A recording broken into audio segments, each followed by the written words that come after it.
The Blue Jackets still suck at hockey, and the Metropolitan is still the toughest division known to man. That's today on Locked On Blue Jackets. You're Locked On Blue Jackets, your daily podcast on the Columbus Blue Jackets, part of the Locked On Podcast Network.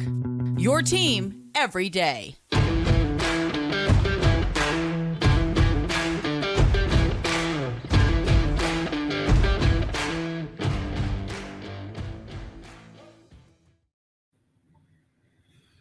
Welcome to Locked On Blue Jackets, part of the Locked On Podcast Network, your team every day. I'm your host, Hayden Heilsorn. Not with me today, but with me usually back with me on Monday is my co-host, Jay Foster. We're here to talk about the good, the bad, and the ugly of your favorite team and ours, the Columbus Blue Jackets. Before we get going, thank you for making this your first listen every day. Locked On Blue Jackets is free and available on all podcast platforms.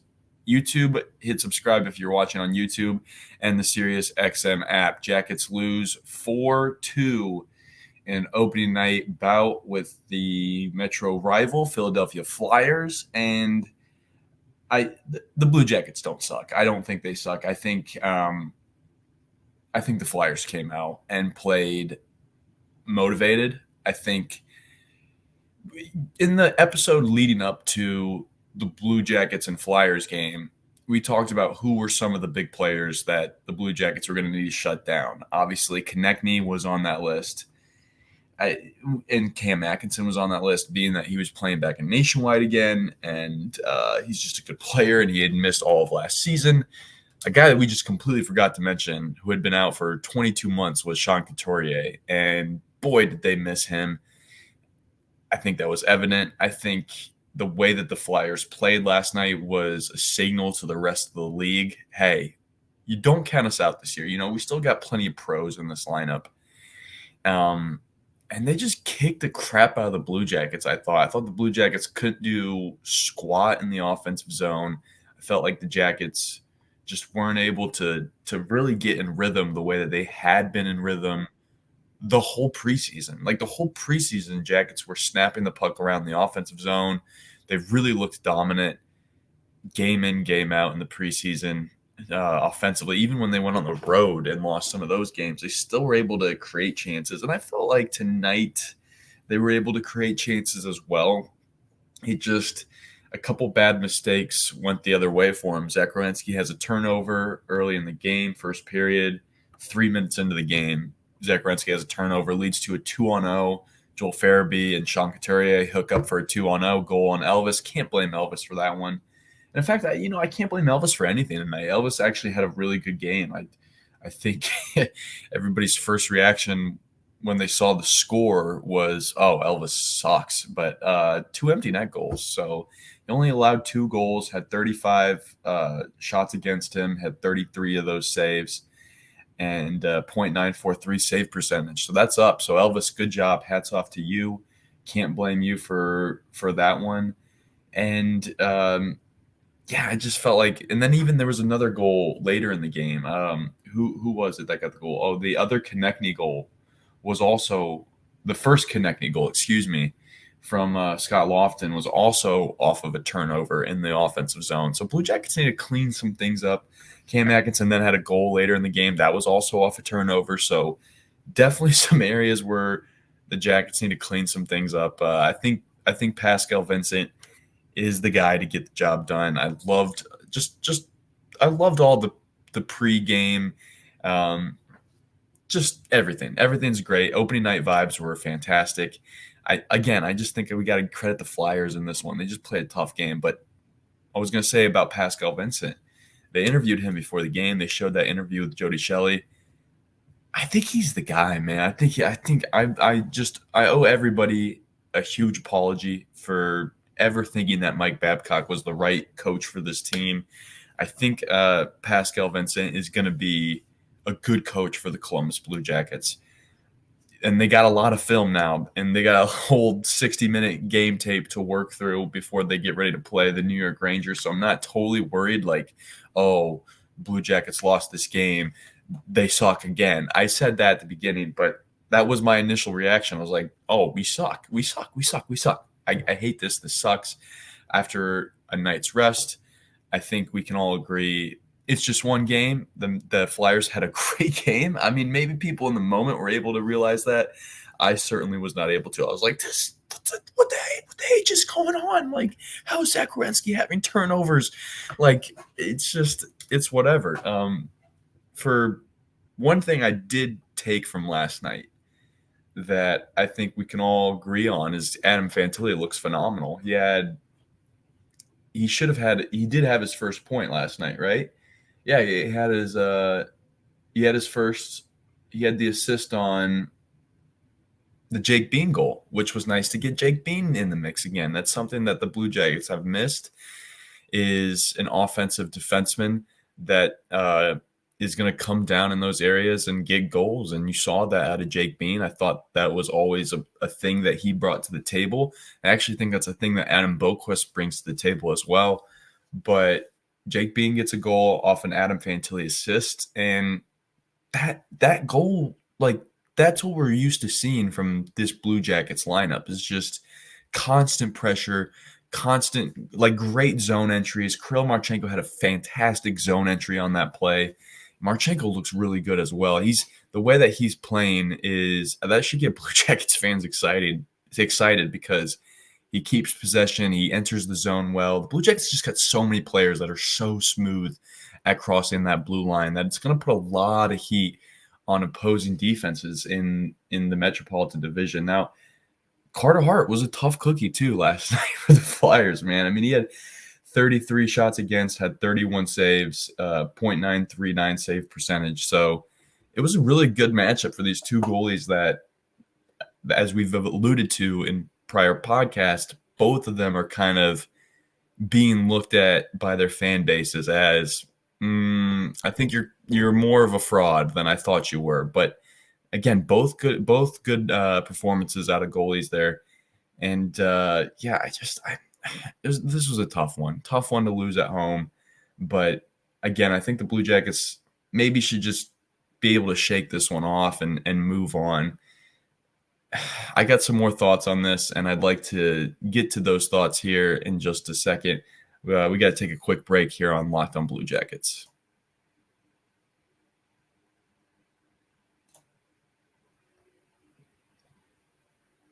Talking more about this Blue Jackets 4-2 loss to the Philadelphia Flyers last night.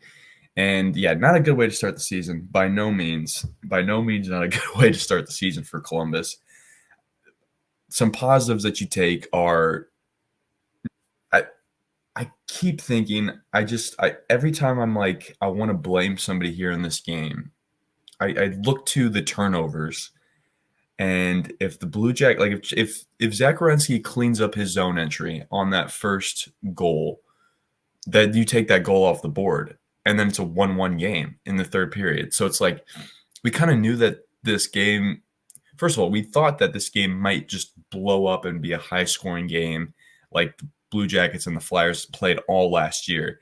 The Flyers and Blue Jackets, when they got together, no team that the Flyers played scored more goals than those two teams. I looked it up the other day. They scored, 31 goals between the two teams in 4 games? That's insane. That was not the case last night. Again, it was a 4-2 game, so there were some empty netters at the end. But for everybody here, that was a 2-1 hockey game in the third period, which was an absolute torts game. Like we said, it could get into it. The under hit, over-under was set at 6.5. So we knew this game was going to happen. And the Blue Jackets had some of their players that just got shut down. Like Johnny Hockey wasn't able to do anything last night. Gaudreau only had 2 shots on goal and was -2. Boone Jenner had 3 shots on goal, wasn't able to put one in. So Patrik Laine had 5 shots on goal. He got one in at the end, which is good to see. You like to see that guy's on a point-a-game pace, because, again, there was a point in the preseason there where the Blue Jackets were playing the Capitals, and I don't know what was going on with the preseason, but, well, I do know what was going on with the preseason. They weren't going to pay Bob McGillicuddy to do every single game, but which I think he did do every game, but they weren't going to pay him to do every game on TV, even though it was just a stream. It's early in the morning. I'm still trying to wrap my head around how the Blue Jackets lost. So if you hear me thinking through my thoughts actively, it's because I just woke up. I did just watch the entire game that I recorded. I was way too tired to make it through last night's game. I did not finish the game last night. I watched about a period and a half. Was like, I need to record the rest of this. I went to bed. As much as I loved the opening night stuff, that stuff takes way too long sometimes. I'm sure fans in the building just had to be like, can we just get the hockey game going? Like, do we need to do every single player introduction, even the ones off the bench? And I don't even know where I was going with this other than the Blue Jackets could have put more shots on goal. I really think they did a good job peppering Carter Hart, but they could have even done a better job. Again, a couple of those turnovers, they just looked out of sync. They looked out of rhythm. The Flyers came in with a better game plan. I do think that is a result of the Flyers have had a coach that's been coaching in this league for decades, and the Blue Jackets had Pascal Vincent, who is just making his debut as an NHL coach. And as I said already, I think Pascal Vincent is going to be a very good coach for this Columbus Blue Jackets team. I just think we need to get into the season. He needs to sink his teeth into this film, figure out where are the small areas that the Blue Jackets messed up in, because they cannot be losing to the Philadelphia Flyers, who they play again on November 19th in Philadelphia. So long time before that, 15, 20 games, I think, something between now and the next time they get together with the Flyers. But I expect a better Blue Jackets team in that game. I expect a better Blue Jackets team in Saturday night's game against the Rangers, and I will talk about that game in a second. But just to wrap up here, again, the special teams I thought was fine, except for the power play. I didn't really like the power play. It seemed like the Flyers were getting more chances than the Blue Jackets on the power play. That was frustrating and honestly a little bit surprising, because I thought the Blue Jackets power play just looked so solid in preseason. This just goes to show like how much we can actually take from preseason and apply it to games right away. It didn't mean squat. I think if anything, the Blue Jackets maybe were a little too comfortable in that game last night and thought that they were just going to walk into that one and dominate the Flyers. But Flyers obviously had a different plan, man. They played tough, and I think they are a team that's going to play a little motivated this year. And yeah, they're going to be sneaky good team, I think, especially with Sean Couturier back, Cam Atkinson, and Travis Konechny being back to his old ways. He had 2 goals last night, Konechny did. So this team could be very dangerous. And if they get Carter Hart going, like really going, I think he was solid last year. I think he's been solid. But if they get him really going, then they are going to be a threat in the Metropolitan Division, and we're just going to have to sit here and just suffer. We're just going to have to suffer a tough division, guys. It's brutal. Thank God the Penguins lost on, what was that, Tuesday night. Thank God the Penguins lost. But as we look at the Metropolitan standings right now, half the team is without wins, and that's because the Islanders and Capitals haven't played. The Blue Jackets and Penguins are the 2 teams with L's. Rangers, Flyers, Hurricanes, and Devils all with a dub in their first game. So, yeah, it's so frustrating. It's got to be so frustrating as a Blue Jackets fan, I know, because the Blue Jackets were only favored in 6 games last year.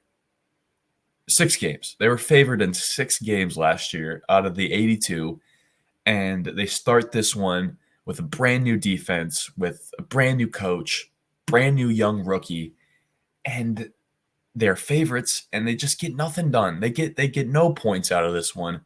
It's got to be so frustrating. It is so frustrating. I know, I'm right there with you, but this is one where you watch the tape, you get through it, and you move on. It's frustrating. It's frustrating, I know. But, hey, long season ahead. Everything was built up to this game. The Blue Jackets crapped the bed. We all saw it. But it's time to move on to the Rangers, pack this one up. I think I don't know if I have any more thoughts really on this game other than they have to clean up the turnovers. I thought they protected Elvis well. It's not like the Flyers were dominating the offensive zone at times. There were a couple moments that got a little scary, sure, but it's not like the Blue Jackets didn't protect Elvis. I will say on Elvis's part, He makes that first save. So he does make that first save. He did make that first save tonight, which was huge. That second save is where it got a little bit crazy because he just gets all over the place in the crease. And sometimes I get a little nervous, like, oh God, here comes another goal. But that wasn't the case. The Blue Jackets were able to protect him enough. He was able to play good enough to give the Jackets a chance to go win that game and go steal a point in that game where they trailed the whole time. Flyers got 2 goals in the first period, and they didn't look back. That was an absolute torts game. It was a torts game. Jonathan Tortorella is the king of Nationwide Arena right now, and he should feel that way because he had his team ready to play. They came in with a game plan, and they beat the Jackets. They're walking out of there with a W, so they got to be really excited. Blue Jackets are obviously playing the New York Rangers on Saturday night. I will talk about that one in just a second here on Locked On Blue Jackets.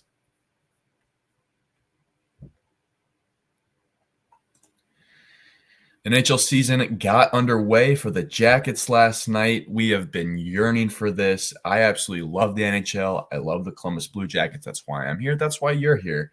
And I know what you want to do is have some fun on the Sleeper app, not Gametime. You can buy tickets with Gametime, but I'm here to talk about Sleeper. What is Sleeper? Sleeper is the official daily fantasy app of Locked On NHL, and it's my go-to for daily fantasy sports, especially daily fantasy hockey. With Sleeper, you can win 100 times your cash on daily fantasy. This stuff's so much fun, guys, because I don't know about you, but I have a hard time getting 10, 15 people. That's a big league, but I have a hard time getting 10, 12 friends together. I don't have a lot of friends, but I have a hard time getting people together to play in a fantasy hockey league. So I get on Sleeper. I play daily fantasy hockey. You can do it too. Download the Sleeper app, use promo code LOCKEDONNHL, and you'll get up to $100 match on your first deposit. Terms and conditions apply. That's Locked On NHL. See Sleeper's terms of use for details. I cannot stress that app enough. It is the best fantasy app. I use it for fantasy football. It's just tons of fun. So I highly recommend you download the Sleeper app and get playing today. All right, Blue Jackets taking on the Rangers Saturday night. The Rangers, they're going to be a tough customer, guys. They're going to be a tough customer. They just beat the crap out of the Sabres last night, 5-1. So that's a little scary.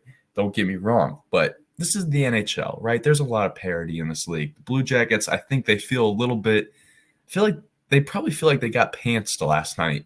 They thought that they were supposed to win that game. The crowd was amazing last night at Nationwide. And they probably feel bad that they didn't get a win in front of the home fans who – again, for another night at Nationwide, packed the house. And yeah, you got the Philadelphia Flyers. You got the New York Rangers coming to town on Saturday. We know what they're going to bring. Alex Lafreniere, he got a goal last night. He is on a new 2-year deal. That first overall pick from what was that, 2018, 2019?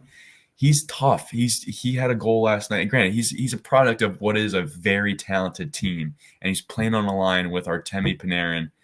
Like, they're going to be tough. They're going to be tough. That top line, you're looking at Mika Zibanejad, Kaapo Kakko, Chris Kreider. Like, we know who these guys are. I think when you get into their third and fourth line, though, I think the Blue Jackets, I'll be interested to see how they pair up against those because – they're going to have a huge advantage, I feel like. When you compare rosters, people are going to look at this game between the New York Rangers and the Columbus Blue Jackets and be like, oh, the Flyers I keep calling them the Flyers, but it's because I watched a little bit of their game against the Sabres, and they were flying in that game. Like, seriously, like the Rangers are going to be tough again.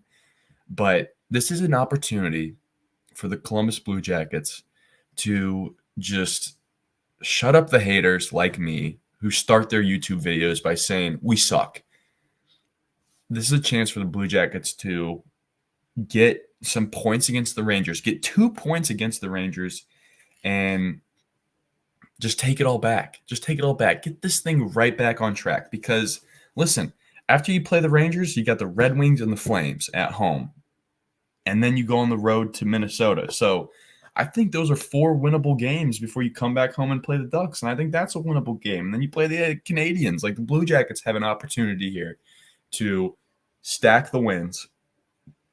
It starts with this game Saturday night, which is a game that I think we were all worried about. Like, looking at the schedule early on, we're like, oh, we open up with the Flyers. How nice is that? And then you see, oh, Rangers coming to town Saturday. That's no fun. But I think the Blue Jackets taking the L on Thursday night, looking at this film, maybe just Pascal Vincent getting in this room and saying, like, hey, these Flyers, they came in, they were flying, okay? They played towards hockey. Let's put this one away. Let's focus on the Rangers. If we beat the Rangers, we're going to be right back in the we can get to the playoffs thing. And, like, it's crazy to be like, after one game, oh, we're not a playoff team. That's my point. It's like, it's crazy to be like that after 2 games. But listen, the Blue Jackets are at home here. They need to get some wins. You don't want to fall too far behind the 8 ball. And like I just said, I've read the upcoming games. It's Red Wings, Flames, Wild, Ducks, Canadians. Like, the Blue Jackets should be able to get some wins in those games. So it's not like this game against the Rangers is a must-win game. If anything, this game against the Rangers is an opportunity to do to the Rangers what the Flyers just did to you, which is the Rangers coming in off of a huge opening night, probably a game that they knew had a lot of hype going into it because it's New York Rangers versus the Buffalo Sabres, in-state rivalry in Buffalo. Buffalo is this team that everybody's people are just giving Tage Thompson the Rocket Richard Trophy already. And you just go in there and you dominate them. They dominated them 5-1. Igor Shesterkin was unbelievable last night. I bet, again, this is a team coming to Columbus that probably feels like not only do they have the better goalie, which is true. I think Igor Shesterkin, as of late, has been the better goaltender. I don't think anybody would contend that. Even the biggest Elvis diehard fan would even submit that Igor Shesterkin right now better goaltender. Like, it'd be interesting to see if, like, it would be funny if the Rangers just said, we're not even going to start Shesterkin for this game. We're gonna give Jonathan Quick a revenge game because he was a Columbus Blue Jacket for like 2 minutes. Didn't ever put on a Blue Jackets jersey, but that was hilarious. So that's a little revenge game for him. I wonder if they'll do like a little, like, some silly, like, welcome video or something. I don't know. That's if the Blue Jackets had a sense of humor, which you never know. But I think this is a game where the Rangers are coming in after what I bet was an emotional opening night game against the Sabres, a chance to bury an in-state rival from all their high hopes, which, hey, it could be worse, right? We could be Sabres fans. We could have gone to an opening night game and just watched them get smoked. And I bet losing to a really good Rangers team probably feels the exact same as losing to a really bad Flyers team. I'm getting all my Metro teams just they're just all in my head, just in one big pot, and I'm just stirring them all around, and it's all gross looking because this division's tough. But I bet this is a chance for the Columbus Blue Jackets to come into this game, steal some points, sneak up on the Rangers, maybe get a couple goals early in that first period, and just lock back down on defense. And then, yeah, I mean, I wouldn't be surprised if this game got into a shootout, not like an actual like shootout at the end. That wouldn't be surprising either, but a high scoring affair. I think the Blue Jackets can put a lot of goals up on Igor Shesterkin, and even if they do lose this game like 5-4 or something, and Elvis has a bad night, but they put 4 or 5 goals on Igor Shesterkin, I'll sit back and be like, hey, this team's back. The offense is clicking. Things look good again. I'm happy. And I think we all would be happy. We wouldn't be happy with the result, but again, the Blue Jackets are still a little thin at goalie. They don't have Danil Tarasov, who we believe is the future starting goaltender of this franchise. He was the best goalie other than Korpisalo last year. So I expect when he gets back in the lineup, things are going to start to look better for Columbus. Heck, he might have even pitched a shutout last night against those Flyers. Elvis did look good. I'm not at a point where I'm blaming him for this. I still want Elvis. I still think Elvis is going to improve this year. I think last night's game against the Flyers was an absolute example of that. Like, he already looked better last night. And if he can beat the Rangers on Saturday night, things are going to start to look better. So let me see if I got a text from Jay on his score prediction, because I'd like to get that in there. And I did not. I did not get a text from Jay on the score prediction for the game. I'm sure we will tweet that out, and I'll give you our handles on Twitter in just a second. I'm going to predict I don't know if I'm allowed to predict a loss, but I'm going to say this is a 4-3 loss for the Jackets. I don't think they win against the New York Rangers. I think the New York Rangers are just a step ahead of them right now. So I'm going to say it's a 4-3 loss, and I'm going to say Johnny Gaudreau gets the first goal for Columbus in this one. Jay and I are doing a little competition. That's why I had to make sure I got that in there.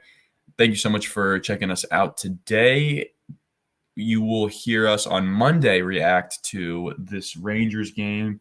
And then also we will be previewing the Red Wings game that Monday as well, because that's coming up for you guys. That one is also at home Monday night. So big upcoming 2 games for Columbus, 2 original 6 teams in the house. So, there's going to be plenty of away fans. So, the energy is going to be up. I expect that the Blue Jackets will obviously pack the house as well with their own fans, and it should be a good game. Again, thank you so much for listening to today's episode. Locked On Blue Jackets is free and available on all podcast platforms, YouTube, and the SiriusXM app. My name is Hayden Heilshorn. You can find me on Twitter at HaydenH971. You can find Jay on Twitter at _JAKOBFORSTER. You can find the show at LO_Blue Jackets. You can also email us, lockedonbluejackets@gmail.com. Thank you once again for listening, and until tomorrow, make sure you stay locked on.